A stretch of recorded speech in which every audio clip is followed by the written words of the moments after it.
Worship is a necessity on earth, and nobody can tell me that he is not a worshiper. If you are not worshiping God, you are worshiping something else. You may not know, but you may be worshiping yourself, worshiping a car, worshiping a house. Every man was made to worship, and what you worship will determine the next necessity of your life, where you will be placed in life. And then where you are placed in life determines what you will be doing in life. And what you do in life will determine who gets connected to you as a married couple. It's necessary. And I want us to understand, as young people, working out relationships and working out our singlehood, everybody must get this right. Worship. So the first commandment is that to be able to have a good partner, you must be aligned with God first. The Bible says in Proverbs chapter 19 that fathers give inheritance, but it is the Lord that giveth a prudent wife. Any worship life you have has a direct connection to your marital life. Don't waste your singlehood on worldliness. Don't waste your singlehood or secularism. When you see friends going and you are also going, church is calling for workers, you will not come. We are calling for weekday service, you will not come. You are busy going for parties. You can't find a prudent wife and a prudent husband at parties. You find them in the presence of the Lord. Listen, let people talk it out of this church. God does not give wives anymore. God does not give husbands anymore. That's the biggest deception from hell. God is a giver. It is his nature. He can give you life. He can give you money. The devil is a taker. God is a giver. The thief cometh not but to steal, to kill, but I have come to give. To give. He said, every time you are praying, pray to the Lord, give us our daily bread. He's a giver. He finds joy in giving, and he has not limited himself to only money. God can give you people. The Bible says the earth is the Lord and the fullness thereof, the world and the people in them. So the people are the owner. God owns the people of this world, and he can decide to choose and say, I give you this one. Even if the person is in Malaysia, God will find a way to bring the person to you.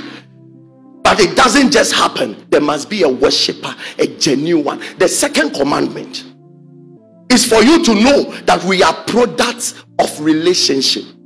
It is not good. If God says it is not good, it is not good. Try singlehood, you'll be frustrated. It is not good. So it's good that you start as a single, but at a point in time, you must allow God to connect someone to you. It is not good. It's enough. It is not good means that if you try to work your way out, you will get to a point you will be stuck. Sometimes you will be alone and you will begin to shed tears. It's not about you. You were made. You were a product of relationship. Even the God that said, let us make, when he was making that statement, he said, let us make man in our own image and in our likeness. He didn't say, let me. He said, let us. So the one that made you was together with the people. Let us. So the day we were made by a group of people connected, 3 in 1. They were connected. They are product of relationship. The Father, the Son, the Spirit, product of relationship. And then they made you in their image. Never be shy that you are there and you feel like you need a partner. You are a product of relationship. I don't want anybody to see that I want to marry. I don't want anybody to see that that's the time now I need a partner. No, you were made after God's image.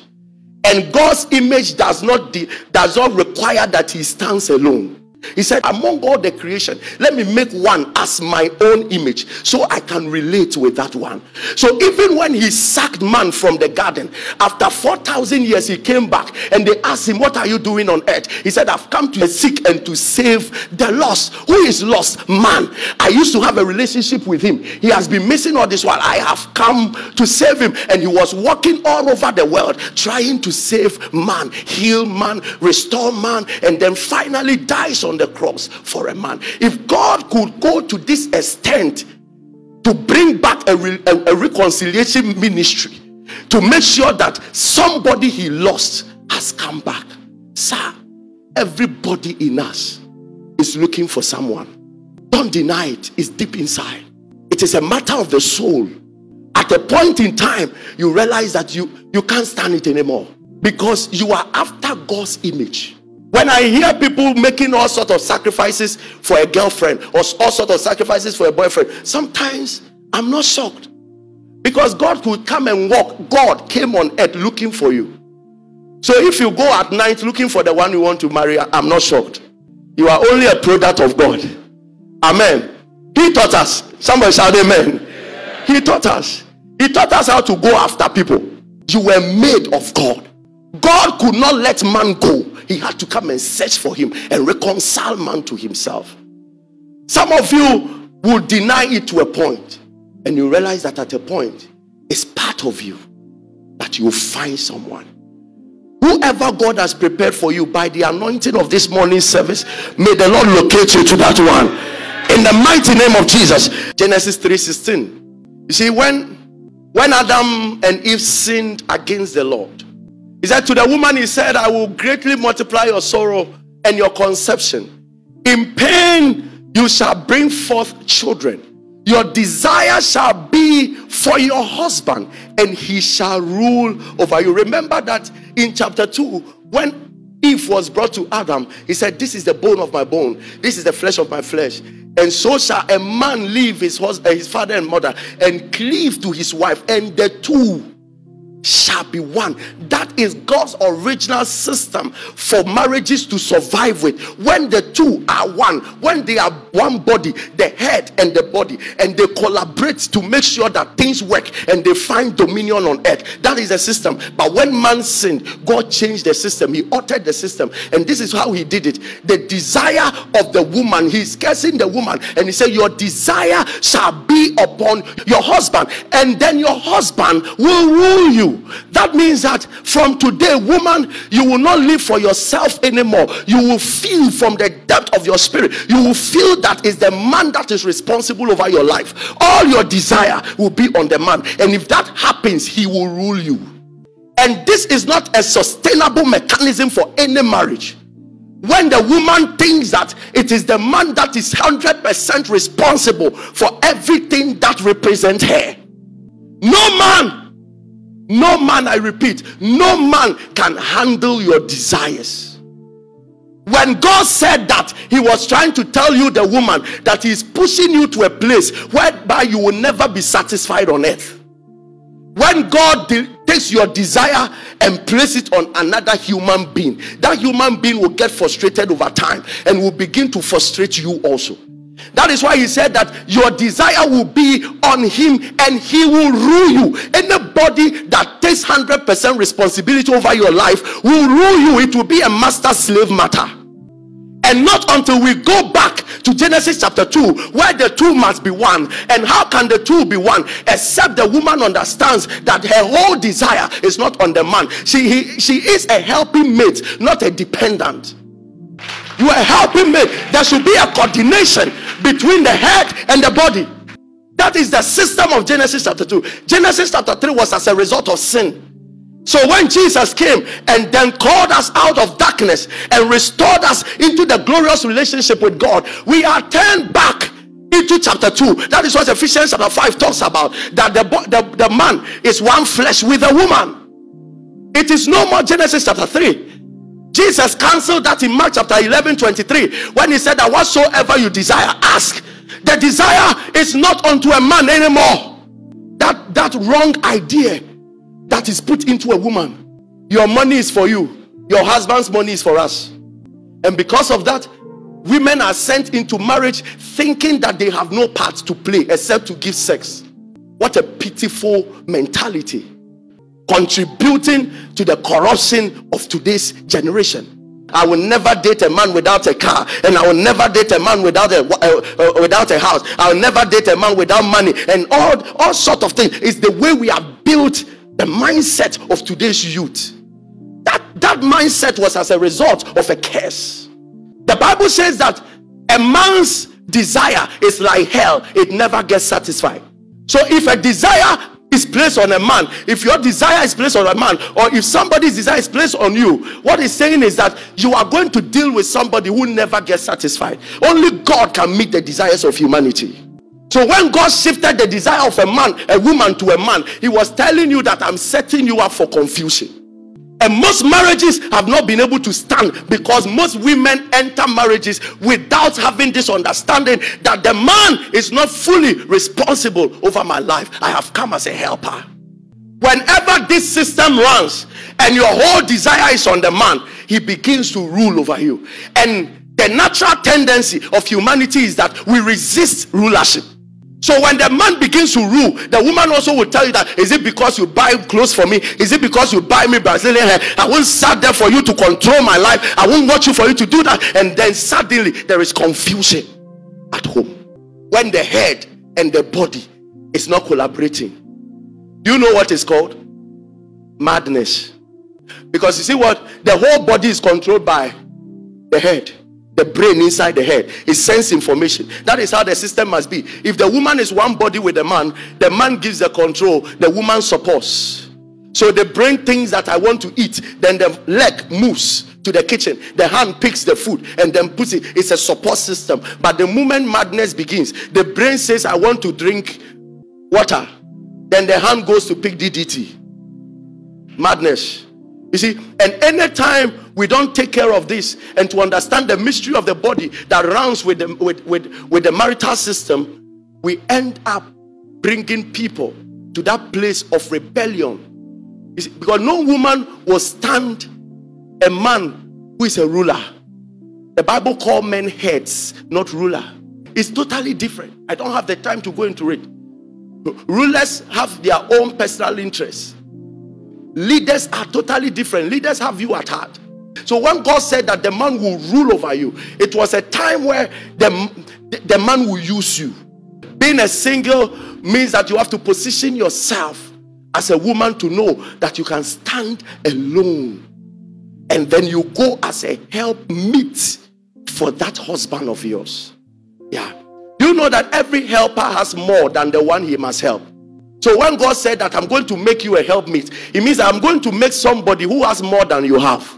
Women, it is a total disorder and distortion of God's intention for people to talk you into a system of believing that a man must be your all 100% your support system.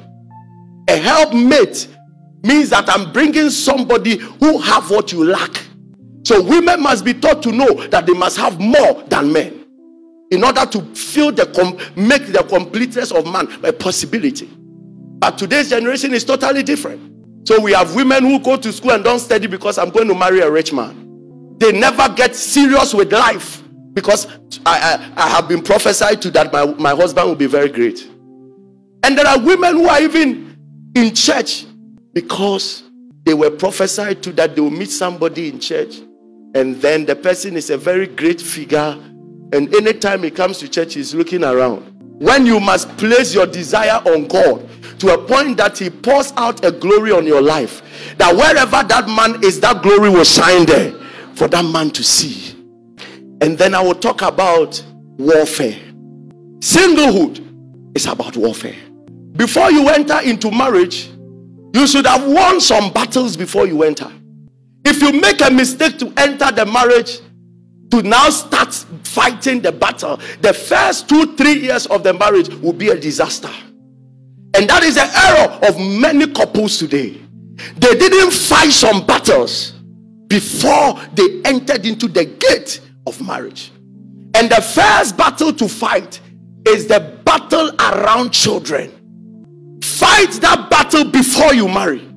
The enemy's way to get to people, the enemy's way to get to couples is through children. There are times that he can close the womb for the first 5 years and destroy the atmosphere of the home. The atmosphere of the home becomes full of anxiety, full of hatred, full of idleness, full of regret, because they are in expectation of something that the enemy has blocked from coming. Children.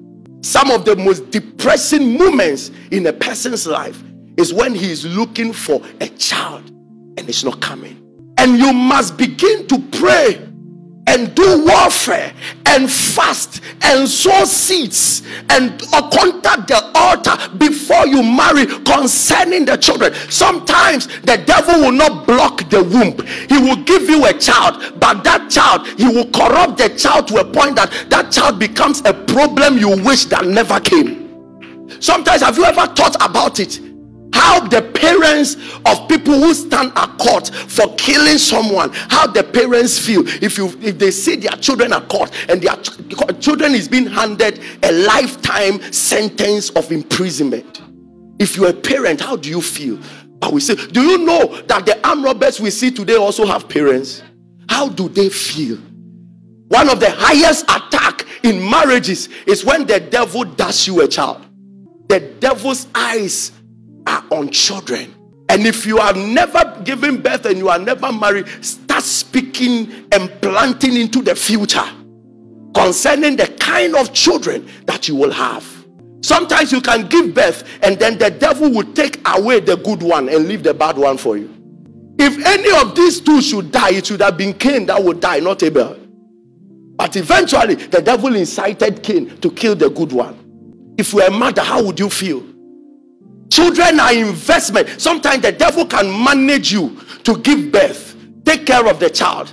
At the age of 25, when you know that your investment has matured, that is when he takes off the child and cuts the life of the child. Marriage is warfare.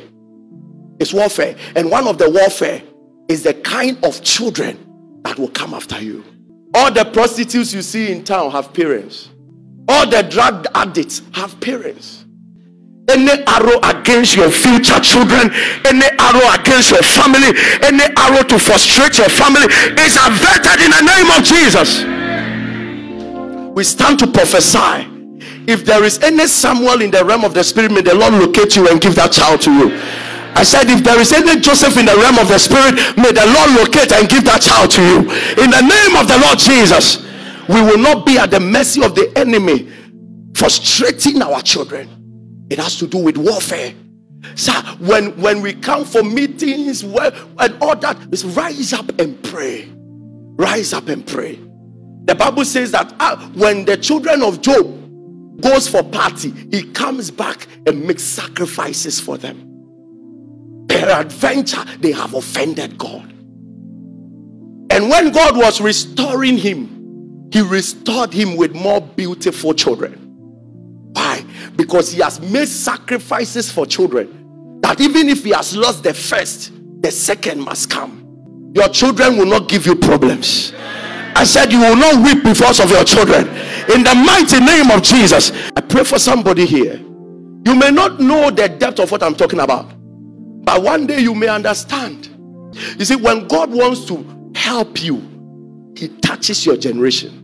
So when great people and great patriarchs in the Bible did God good, he will begin to bless their generation. When the devil wants to touch you so painfully, he touches your generation.